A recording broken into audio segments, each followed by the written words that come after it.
There we go. Hi everybody and welcome back to our next Yule rune lesson. We are on day 9 of 12 days of Yule if we look back to where they're supposed to be. This is rune lesson 9 out of 12. So here we begin the third et, or group of 8.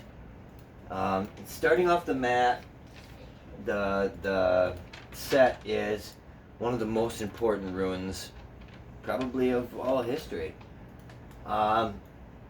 Tiwaz represents the letter T, and the sky god Tyr, the original sky god that came down first before all the others. Its ideographic interpretation, what the symbol means, is the vault of the heavens being held up by the universal column, or Yggdrasil, and sometimes the spear point. Because even though Odin has a spear, Tyr was said to have a spear also, before Odin received his. Original meaning, the sky gods, or the original gods, or the sky god Tyr, who was originally the head of the sky gods, before Odin took more of a leadership role. Keywords: justice, order, victory, support, self-sacrifice, faith, loyalty, world order, victory according to law, spiritual discipline, and courage. In Germanic it was called Tis or Tiwaz. Old Norse, Tyr. Anglo-Saxon, Tyr or Tu. Norwegian, T. Old English, Tyr. Modern English, Tu.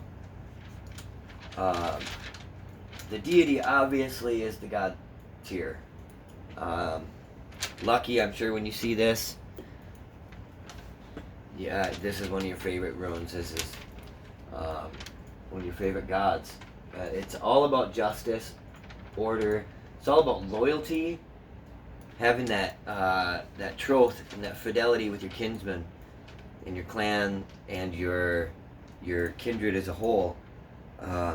It's about justice and order. The 9 noble virtues: having the courage and the discipline to do right action and do what's best for you and your kin, regardless of what the stupid consequences may end up being. You know, if someone threatened my daughter's life, I would do what I had to, all the way up to murder and beyond, to make sure that she was safe and okay, regardless of the consequences.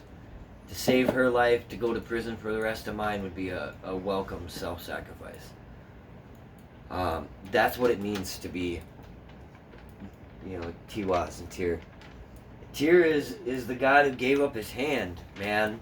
Like, when none of the other gods would do it to bind Fenris, he said, yeah, motherfuckers, I'll put my hand in there as an act of good faith.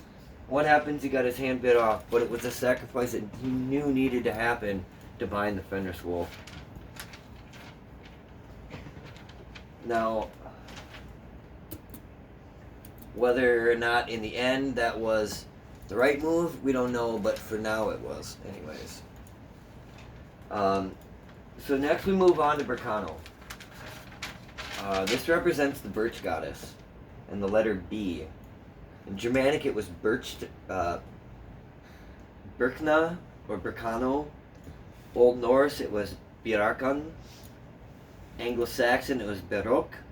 Icelandic Bjarkan. Old English Bjork, or modern English birch. From Old Norse Bjork or birch, as in the birch tree. This is the numen of the birch as Earth Mother. The ideographic interpretation is, or the breasts of the Earth Mother. So yes, it is a pair of boobies.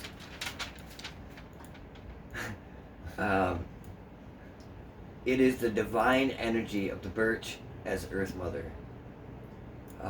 Whereas oak was seen as king of the forest and the father, birch was seen as mother of the forest, or queen of the forest. The birch tree and the birch goddess was the representation of the earth, mother herself. Some of the key words: nurturing, rebirth, growth, transition, spirit, concealment, protection, as in like a mother's protection, ancestry, earth mother, birch, the birth, life, death cycles, containment, and moments. Deities: Nerthus, the earth mother, Freya, Frigga, Birchta, Holda, and sometimes Hela. The trees, obviously the birch element is earth, the culmination of the other four elements. Color green, herb, lady's mantle, stone, jet, astrology relates to the Virgo. So this really represents all the things that are motherly. So this is, as you see, the man finds his way and finds righteous action in his just place in life, and then he searches out his female counterpart, the mother aspect. He finds someone to become that mother aspect in his life. He finds himself a wife or someone to mate with, which really brings us into the next sets of runes, which we will get into shortly, which is Tiwaz, which represents those relationships in marriages, and also other relationships between man and his horse and man and his king, and just those loyalty or fealty relationships. But it's a nice fitting way that it brings into Tiwaz being next as a rune of relationships. So hopefully I'm answering a lot of your questions and you guys are getting a lot out of these lessons. I've got 3 more to go to finish out the runes, and then a couple other lessons that I would like to give to you guys. Some more in-depth detail about the swastika and its origins and how to communicate those origins and communicate the importance of these symbols in our lives without being offensive to others who may not understand the importance of these symbols in our lives or their origins.